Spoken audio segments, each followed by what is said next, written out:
आप प्रिपेयर करिए अपने इंडस्ट्री से, जो भी इंडस्ट्री आप चूज कर रहे हो, जिस भी कैरियर पाथ में आप आगे बढ़ना चाह रहे हो, वहाँ पे आप चूज अपना लर्निंग स्किल्स बढ़ाइए, सर्टिफिकेशंस बढ़ाइए अपने पोर्टफोलियो में। पोर्टफोलियो से मैं बात कर रहा हूँ आपके रिज्यूम की। हो सकता है आप फ्रेशर हो, आपके पास कोई जॉब एक्सपीरियंस नहीं है, डोंट वरी। आजकल ऑनलाइन इतने सारे सर्टिफिकेशंस अवेलेबल हैं, कोर्सेरा, यूडेमी, बहुत सारे हैं। आप कोई भी चूज करिए, अपने इंडस्ट्री से रिलेटेड, अपने जॉब से रिलेटेड, जिस कैरियर में आप जाना चाह रहे हैं उससे रिलेटेड कोई ना कोई कोर्स जरूर करिए, जिससे कि आप अपडेटेड फील करेंगे इंडस्ट्री में चल कैसा है। ओके, आफ्टर दैट आप जब लिंक्डइन पे कनेक्ट कर रहे हो लोगों से, तो लोगों से पर्सनली कनेक्ट होने से ज़्यादा आप प्रोफेशनल डिस्कशंस करो, प्रोफेशनल ग्रुप्स ज्वाइन करो, प्रोफेशनल पोस्ट पर प्रोफेशनली कमेंट करो, और वहाँ पे देखो कि लोगों का जो इंटरेस्ट है, बात करने का तरीका है, वो सब किस तरीके से है। इससे आपका एक तो कॉन्फिडेंस बढ़ेगा कि हायर अथॉरिटीज़ के साथ में आप बात कैसे कर रहे हो, उसका कॉन्फिडेंस बढ़ेगा। दूसरा, आपको जॉब के लिए क्या अपडेटेड स्किल्स रिक्वायर्ड है उनकी नॉलेज मिलती रहेगी। ओके, प्लस लिंक्डइन पे जो जॉब सर्च के लिए अलर्ट्स वगैरह कॉन्फ़िगर हो जाते हैं, तो आप जो भी सर्च क्राइटेरिया रख करके सर्च करते हो उसको आप सेव कर सकते हो ताकि आपको अलर्ट्स आते रहें। Okay, now third part is कि जॉब के लिए प्रिपेयर करने के लिए अभी जो सिचुएशन है, देखो वो ऐसी नहीं है कि आप एक लोकेशन से दूसरी लोकेशन मूव कर पाओ। तो पहली चीज़ तो ये है कि आप प्रेफर करोगे कि आप जिस एरिया में, जिस लोकेशन पे हो, उसी लोकेशन में मिल जाए, सो दैट आपको मूव ऑन ना करना पड़े किसी अदर लोकेशन पे, क्योंकि आपको फिर रेंट का ये सब चीज़ें भी देखनी पड़ेंगी। और जैसा कि मैं अपना एक्सपीरियंस बताऊं, अभी मैं फरवरी में गया था वापस से सेटअप करने के लिए, 1 महीना सेटअप किया, अभी रेंट जा रहा है, मैं अपने होम टाउन पे हूँ, वो सब वेस्ट ऑफ मनी लगता है। ठीक है, जस्ट बिकॉज कि मेरी जॉब कहीं और है, मेरा होम टाउन कहीं और। Try to have a job in your home town itself, और अगर पॉसिबल नहीं हो पा रहा है तो एटलीस्ट जो work from home company provide करा रही है आप उनको ज्वाइन करिए। ओके, कंपनीज बहुत ध्यान से सेलेक्ट करिएगा। Okay, after the job preparation हम बात करते हैं इंटरव्यू के लिए। अब देखो, कैरियर हमने चूज कर लिया, सिचुएशन को देखते हुए लॉन्ग टर्म क्या होना चाहिए। जॉब के लिए प्रिपेयर करने के लिए 2-4 मेथड्स देख लिए हाई लेवल कैसे करें। अब बात करते हैं जॉब भी हमने, चलो ठीक है, जॉब कैसे सर्च करनी है वो हमने प्रिपेयर कर लिया। अब मान लेते हैं हमारे पास 3-4 टाइप की जॉब ऑफर्स हैं कि ठीक है, यहाँ पे जॉब के लिए ओपनिंग है, हमने अप्लाई कर दिया, वहाँ दूसरी जगह पे है, वहाँ भी अप्लाई कर दिया, तीसरी जगह है, वहाँ भी। नाउ द पार्ट इज कि हम इंटरव्यू के लिए कैसे प्रिपेयर करें। देखो, आज से कोविड के जस्ट पहले तक ये हो रहा था कि हम जब इंटरव्यू के लिए प्रिपेयर करते थे तो एक रिज्यूम भेजते थे मेल पर, फिर एचआर का कॉल आता था, एचआर से बात होती थी, फिर एचआर के बाद जिस डिपार्टमेंट में आप ज्वाइन करने वाले हो उस डिपार्टमेंट हेड का या डिपार्टमेंट के मैनेजर का कॉल आता था, वो आपसे प्रोफेशनल डिस्कशंस करता था कॉल पे, देन एक फेस टू फेस राउंड, फिर एक और face to face round, at least 4 या 5 राउंड्स में इंटरव्यू जाता था।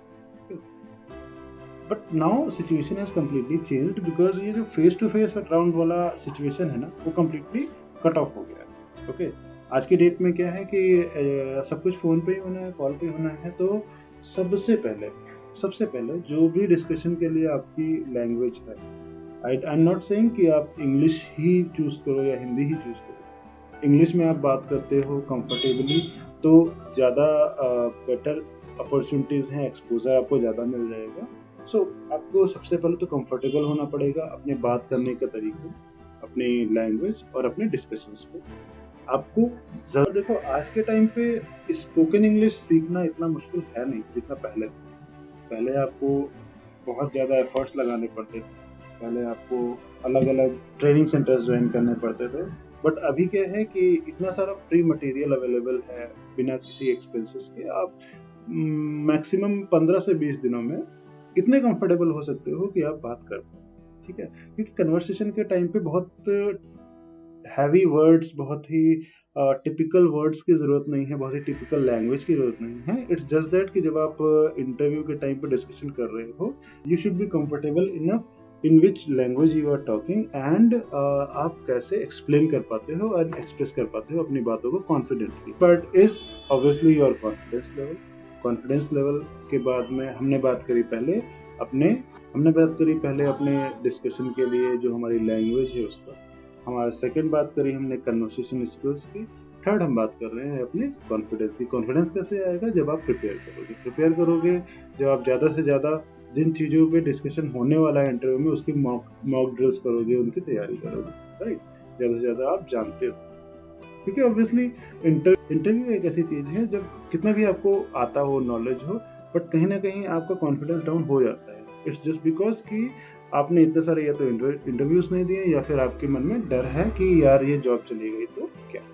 हमेशा कॉल पे, आज के टाइम पे क्योंकि सारा कुछ कॉल पे होने वाला है, हो सकता है कुछ कॉल्स टेलीफोनिक हो, कुछ कॉल आपकी वीडियो कॉन्फ्रेंसेस हो, बट ये सब कुछ वर्चुअल होने वाला है। तो इस वर्चुअल रियलिटी को एक्सेप्ट करिए, इसको डे टू डे हैबिट में डालिए, और ज़्यादा से ज़्यादा ट्राई करिए वर्चुअल लाइफ में आप कंफर्टेबल हो पाओ। ओके, आफ्टर दैट जो भी स्किल्स आपने सीखे हैं उसको सिंप्लीफाइड लैंग्वेज में अपने पास कहीं लिख के रख लीजिए, कुछ हेडिंग्स बना करके, कुछ उनकी सिंप्लीफाइड लैंग्वेजेस में लिख के रखिए, ताकि जब इंटरव्यू के टाइम पे उनसे रिलेटेड कोई भी टॉपिक अगर आपको मिलता है तो आप इतना अच्छे से एक्सप्लेन कर पाओ कि सामने वाला इंटरेस्ट। ये हो गया हमारा इंटरव्यू का पार्ट। अब इंटरव्यू में लास्ट जो सबसे इम्पोर्टेंट पार्ट है वो है वीडियो कॉन्फ्रेंसिंग। जब आप लास्ट राउंड में हो रहे हो, डिस्कशन चल रहा है आपके डिपार्टमेंट मैनेजर से, तो वो आपसे आपके नॉलेज शेयरिंग के बारे में पूछेगा। इंटरव्यू में एचआर आपसे बस आपके ओवरव्यू के बारे में पूछेगा, आपको कॉन्फिडेंस जानना चाहेगा, और आप कितने रेलेवेंट हो या नहीं हो ये जानेगा, दैट्स इट।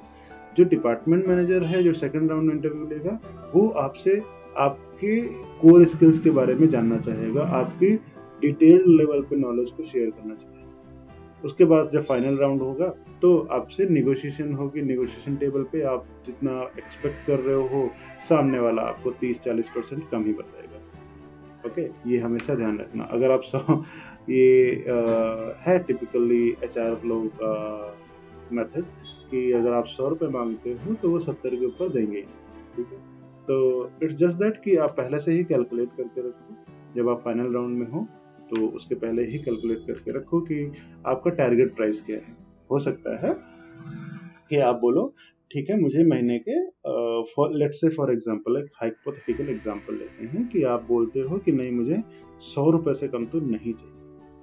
तो आपको प्रिपेयर होना पड़ेगा नेगोशिएशन के लिए कि आप सामने फर्स्ट बिड 130 रुपये की करो, कि ठीक है मुझे 100 नहीं 130 रुपये चाहिए, तभी मेरा काम चलेगा। क्योंकि एचआर आप जो भी बोलोगे उसमें वो कम करवाएगा ही करवाएगा।